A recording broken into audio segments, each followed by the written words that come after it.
আমরা আওয়ামী লীগ নিষিদ্ধ চাই। সেই নিষিদ্ধটা দুভাবে হতে পারে, একটা হলো রাষ্ট্র নিষিদ্ধ করে দিবে, না আমরা এটার বিপক্ষে। আমরা নিষিদ্ধ চাই, তবে সেই নিষিদ্ধ হওয়ার জন্য গণভোট।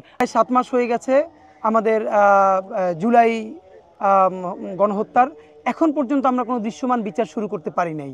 এখন পর্যন্ত বিচার তো যখন আমরা কেবল শুরু করব, আমরা বলছি যে অন্তত কিছু দৃশ্যমান বিচার হবে, ঠিক তখন আমরা শুনতে পাচ্ছি যে ইনক্লুসিভ ইলেকশনের নামে আওয়ামী লীগকেও নাকি ইলেকশনে সুযোগ দিতে হবে।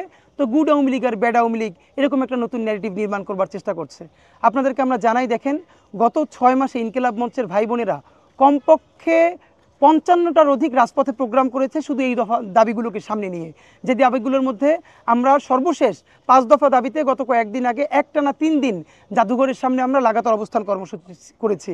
তার 2টা দাবি ছিল যে অতি দ্রুত জুলাই, পিলখানা এবং শাপলা গণহত্যার বিচার করতে হবে এবং এই গণহত্যাকারী আওয়ামী লীগকে অতি দ্রুত নিষিদ্ধ করতে হবে। এই 2 দফা দাবি দিয়ে আপনারা জানেন যে আমরা শহীদি সমাবেশ ডেকেছি এবং এইটার দাবিতে গতকালকে আমরা জুমার পরে ঢাকা বিশ্ববিদ্যালয় এলাকায় আমরা বড় মিছিল করেছি যে এই জুলাই গণহত্যার বিচার চাই এবং আওয়ামী লীগ নিষিদ্ধ চাই। আমরা আওয়ামী লীগ নিষিদ্ধ চাই, এইটা হলো আমাদের অবস্থান। কিন্তু সেই নিষিদ্ধের প্রক্রিয়া নিয়ে আমাদের কথা আছে। সেই নিষিদ্ধটা দুভাবে হতে পারে, একটা হলো রাষ্ট্র নিষিদ্ধ করে দিবে, না আমরা এটার বিপক্ষে। আমরা নিষিদ্ধ চাই, তবে সেই নিষিদ্ধ হওয়ার জন্য গণভোট। আপনি ধরেন বাংলাদেশে কম করে হলেও 90% ভোট পড়বে এই গণহত্যাকারী আওয়ামী লীগকে নিষিদ্ধের ব্যাপারে। আমরা এই জনতার সেটা যদি না হতো, এই যে লক্ষ লক্ষ কোটি কোটি মানুষ নেমে এসেছিল, তারা কারা? তারা তো এই জুলাই যোদ্ধা। এই ঈদে জামা জুতো অ্যাকসেসরিজের ডিসকাউন্ট। আরেকটা প্রশ্ন আপনাদের মাধ্যমে উত্তর দিতে চাই। অনেকেই বলে তাহলে যে 25% আওয়ামী লীগের ভোটার আছে, এইটা মিডিয়ার একটা নতুন ন্যারেটিভ, এটা একটা বদমাইশি। 25% আওয়ামী লীগের যদি ডেডিকেটেড ভোটার থাকে, তারা তাহলে জুলাই যোদ্ধাদেরকে সেদিন রুখে দেয় নাই কেন? তাহলে সেই আপনি বলেন 20 কোটি মানুষের মধ্যে 25% মানে 5 কোটি মানুষ, তাহলে 5 কোটি আওয়ামী লীগ কোথায় ছিল? 5 কোটি আওয়ামী লীগ যদি রাজপথে সেদিন থাকার কথা ছিল না?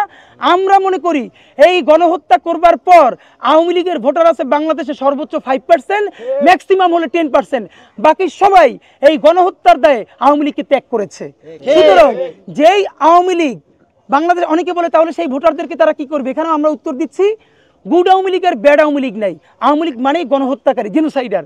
সুতরাং যেই আওয়ামী লীগ যারা করেছে, ক্রিমিনাল অফেন্স করে নাই, কাউকে হত্যা করে নাই, গুম করে নাই, খুন করে নাই, ঠিক আছে, তারা সবাই মিলে আজকে একটা নতুন দল করুক, সেই দলে তো আমরাও হয়তো শরিক হতে পারি।